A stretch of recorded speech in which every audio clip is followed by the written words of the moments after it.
podcast.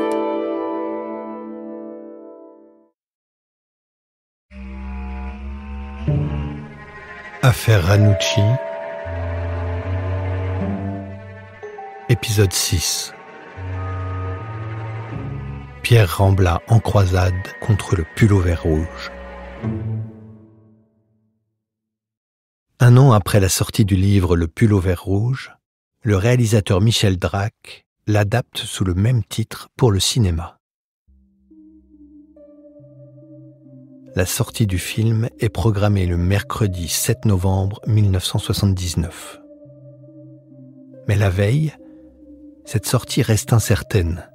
En effet, Pierre Rambla et ses avocats ont déposé une demande de saisie. Ils ont rendez-vous dans l'après-midi avec Simone Rosès, présidente du tribunal de Paris, pour obtenir l'interdiction du film. Avant cette audience, ils sont invités au journal de la mi-journée d'Antenne 2, qui consacre une bonne partie de son édition à cette nouvelle polémique. Nous allons justement donner aujourd'hui la parole aux différents protagonistes de cette affaire. Vous ne verrez pas, pendant ce journal, d'extrait de ce film, Le Pullover Rouge. Michel Drac s'y oppose afin justement de ménager les susceptibilités de chacun. Le réalisateur n'en est pas moins aujourd'hui extrêmement surpris. Il l'a confié il y a quelques instants, en fin de matinée, à France Roche. Mon film d'un livre, Le Pullover Rouge de Gilles Perrault, qui est dans toutes les librairies. C'est-à-dire que nous ne sommes pas... On nous parle souvent de Moscou en nous disant que les événements circulent sous le manteau et renéotypés. Or, ce livre est édité, vu. Les gens qui sont, dont il est question dans ce livre portent leur vrai nom. Il n'y a eu aucune action de justice contre ce livre. Soudainement, parce qu'on en fait un film, et que moi, je prends la précaution de changer le nom de tout le monde, sauf de Ranucci, on crée un événement de justice et... qui, à mon avis, est déplorable, parce qu'on utilise la douleur de ses parents. Personne ne peut se mettre à la place de ses parents qui vivent une tragédie, qui vivront toute leur vie une tragédie, évidemment, et ce serait hypocrite de dire que quelqu'un peut penser ce qu'il pense, mais il faut penser peut-être que l'affaire Ranucci a fait 2 victimes, parce que la mère de Ranucci, on a quand même coupé son fils en morceaux, et elle, on n'en parle jamais. Or, s'il y a eu un doute, ou si on peut faire quelque chose pour que la requête en révision de ce procès soit amenée et soit jugée, et si mon film est la pierre qui fera avancer les choses, je suis très fier d'avoir fait ce film, et très fier de passer en justice pour ça. Et ce que je trouve aussi étonnant, c'est que j'ai 50 ans, je n'ai jamais fait un film basé sur le scandale, c'est sûrement pas maintenant que je vais commencer, et le scandale, c'est d'essayer de faire une affaire avec quelque chose, avec une douleur des parents. À votre avis, pourquoi les parents veulent-ils interdire votre film ? Écoutez, c'est difficile. La semaine dernière, ils déclaraient à l'AFP et dans les radios qu'ils ne voulaient pas que le prénom de leur fille soit présenté et que leur nom soit évoqué. Or, depuis, on leur a fait savoir qu'il n'a jamais été question que leur nom et le nom de la petite fille soient évoqués. Les noms sont changés pour tout le monde. Or, maintenant, je pense qu'ils disent, enfin, les attendus de la requête qu'ils ont contre moi, ils disent que c'est parce que leur petit garçon de 10 ans peut être troublé par le film. C'est vrai. Mais qu'un petit garçon de 10 ans peut ne pas voir un film, je pense. Et Madame Ranucci, dans cette affaire, quelle est sa réaction ? Madame Ranucci, elle est probablement aussi bouleversée parce qu'on remue, on rouvre un dossier.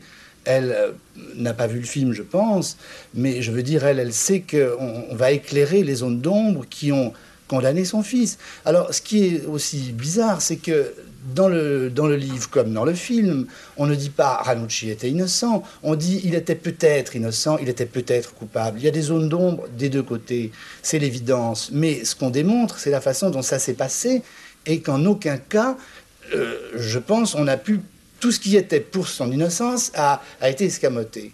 Et le film, c'est de raconter aux citoyens, aux Français, comment ça peut se passer dans un cas. Évidemment, ça ne se passe pas toujours comme ça, mais là, c'est un cas type et un cas désespéré, parce qu'il y a eu aussi meurtre d'hommes.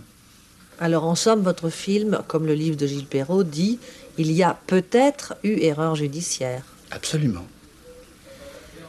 Qu'est-ce qui vous a donné envie de faire ce film ? Vous étiez un partisan militant contre la peine de mort ? Militant, c'est difficile à dire. Non, militant, non, mais je suis un partisan vraiment forcené de l'abolition, parce que je trouve que c'est quand même invraisemblable de penser que la France et la Grèce, qui ont été à chacun à leur moment des phares de civilisation, sont les 2 seuls pays d'Europe où la peine de mort est maintenue. C'est quand même grave, parce que dans les autres pays, il n'y a pas une criminalité plus grande, parce qu'il n'y a pas la peine de mort. Or, la peine de mort, c'est un assassinat. On assassine quelqu'un. Ce que le film dénonce explicitement, comme le livre de Gilles Perrault, ce sont surtout les lacunes de l'enquête policière et judiciaire. Juste après l'interview du réalisateur Michel Drac, retour en plateau où Pierre Rambla est présent aux côtés de son nouvel avocat, maître Henri Pieroni. Voilà, Michel Drac répondait donc aux questions de France Roche à propos de ce film, Le Pullover Rouge. Pierre Rambla, vous êtes le père de la petite Maria Dolores, qui a été donc assassinée en juin 1974. Vous demandez aujourd'hui, devant le tribunal civil de la Seine de Paris, la saisie de ce film. Ma première question est immédiate. Est-ce que vous avez vu Le Pullover Rouge?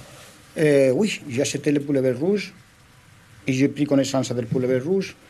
Et tout de suite, je suis allé à mon avocat, à mon ancien avocat, qui s'en occupait d'une affaire. Vous avez vu le film en projection? Non, le film en projection. Non, vous avez lu le livre de Gilles Perrault. Le Rouge. Mais le film, vous ne l'avez pas vu? Non. Alors, je suis allé tout de suite à mon avocat et je lui ai dit, maître, c'est un scandale. Il faut que vous fassiez position tout de suite à la vente de Pullover Rouge. Alors, qu'est-ce qu'il m'a dit mon avocat? Il m'a dit, monsieur Rambla, ça le donne de la publicité à monsieur Gilles Perrault. Alors, qu'est-ce que je lui réponds à mon avocat? Moi, je m'en fous de la publicité. C'est la vie de ma famille, c'est le nom de ma gosse qui est là-dedans, c'est le nom de moi, et moi, je ne suis pas d'accord qu'ils fassent de l'argent de la mort de ma gosse.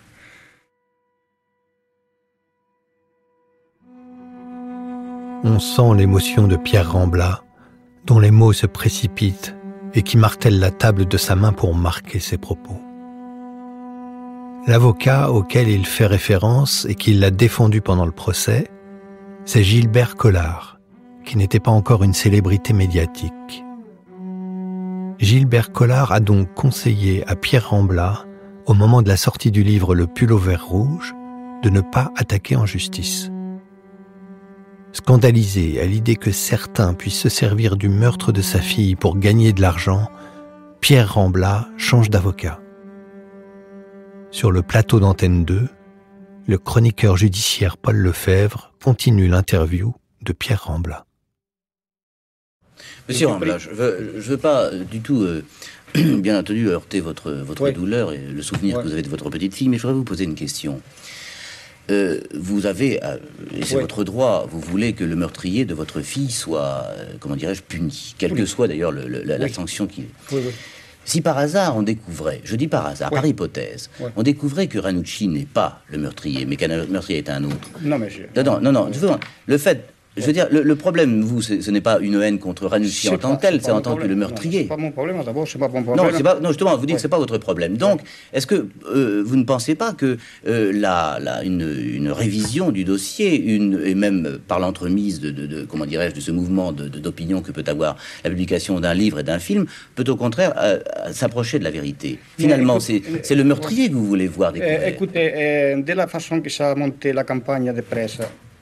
Non, je ne parle pas de campagne de presse. Je voudrais avoir votre réponse sur ce plan-là. Sur le plan, je vous répondre à ce plan-là. Écoutez, si Ranucci avait plaidé l'innocence, il serait vivant comme moi je le suis maintenant. Alors, moi, je ne comprends pas. Attendez, je ne comprends pas le pourquoi. Maintenant, c'est pas l'abolition de la peine de mort. Ça, je suis pour rien. Ça, c'est pas mon affaire à moi. D'accord. L'unique affaire que c'est à moi, que j'ai une famille, j'ai 3 enfants, ma femme et moi. Nous sommes 5, que j'ai un enfant qui est traumatisé à 100% depuis le Pullover Rouge et que moi je ne permettrai pas que Drac et Perrault se remplissent la poche du crime de ma petite Maria Dolores. C'est un dialogue de sourds entre Pierre Rambla et les journalistes. Les journalistes cherchent à amener la discussion sur le terrain de la recherche de la vérité, de la possible erreur judiciaire et plus largement de la peine de mort. Pierre Rambla, lui, se bat pour le respect de sa vie privée et le respect de sa douleur. Le présentateur interroge ensuite l'avocat de Pierre Rambla, Henri Pieroni.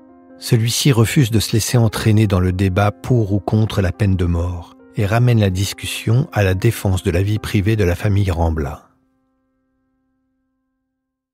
La seule chose qui est aujourd'hui en cause, et nous n'en sortirons pas à cette émission, c'est la défense des droits privés, de la vie privée de M. Rambla. C'est la seule chose qui nous intéresse et nous ne voulons pas de confusion, c'est-à-dire de mélange avec d'autres questions, le problème de l'erreur judiciaire, le problème de l'abolition de la peine de mort. Que certains s'en préoccupent, c'est leur droit et nous ne le contestons pas. Mais moi aujourd'hui j'ai une mission stricte qui est bien délimitée, je resterai dans le cadre de cette mission.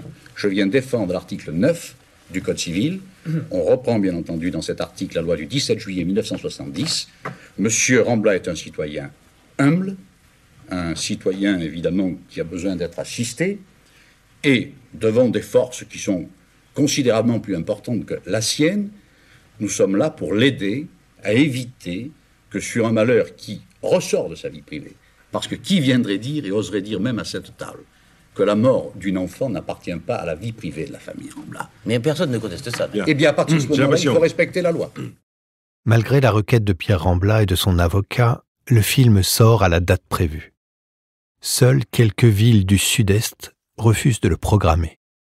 France Inter, jeudi 8 novembre. Le film Le Pullover Rouge est donc finalement sorti hier sur les écrans. La justice a rejeté la demande d'interdiction faite par la famille de la petite Maria Dolores Rambla, la petite fille assassinée dans l'affaire Ranucci. Ce film tiré du roman de Gilles Perrault remet en question la culpabilité et l'exécution de Christian Ranucci. C'est donc maintenant aux spectateurs de juger. Sophie Dumoulin a recueilli leurs premières impressions à la sortie du cinéma. Croyez-moi, quand je vois un film comme ça, je ne suis pas rassuré de la justice de mon pays. Hein Oh, il y a un grand malaise, on sort avec un malaise terrible. On arrive à douter. Il y a toujours des erreurs judiciaires. Un très beau film, très très beau film, oui. Quand il se rétractait, qu'il disait « non, je suis innocent », je sais pas, moi, il me semble qu'il est innocent, ce garçon. C'est très mauvais. Je comprends pas la portée, je vois pas l'intérêt de faire un film qui ne dit pas plus que ce que dit le bouquin. L'affaire est une chose, le film en est une autre, mais au niveau des acteurs, au niveau de tout, je veux dire, c'est de la caricature à longueur de plan, c'est tout ce qu'on veut. Je suis très perplexe. On sort de là en se demandant si une pareille erreur judiciaire peut être possible. C'est émotionnant comme film, oui. Mais malheureusement, ça met la justice en une position, je crois, un peu fausse et qui ne répond pas à la réalité, je crois. Comme le livre de Gilles Perrault, le film de Michel Drac dénonce une enquête mal menée et laisse entendre qu'une erreur judiciaire a peut-être été commise. On aurait décapité un innocent et cette idée insupportable reste dans les esprits. Pourtant, un sondage montre qu'à la fin des années 70, la majorité des Français reste favorable à la peine de mort. Il faut attendre l'été 1981 et l'arrivée au pouvoir de François Mitterrand pour qu'une nouvelle demande de révision du procès Ranucci soit déposée. Car nous le verrons dans le prochain épisode, la peine de mort vit alors ses derniers jours en France. Le candidat Mitterrand s'est en effet clairement positionné en faveur de l'abolition pendant la campagne présidentielle.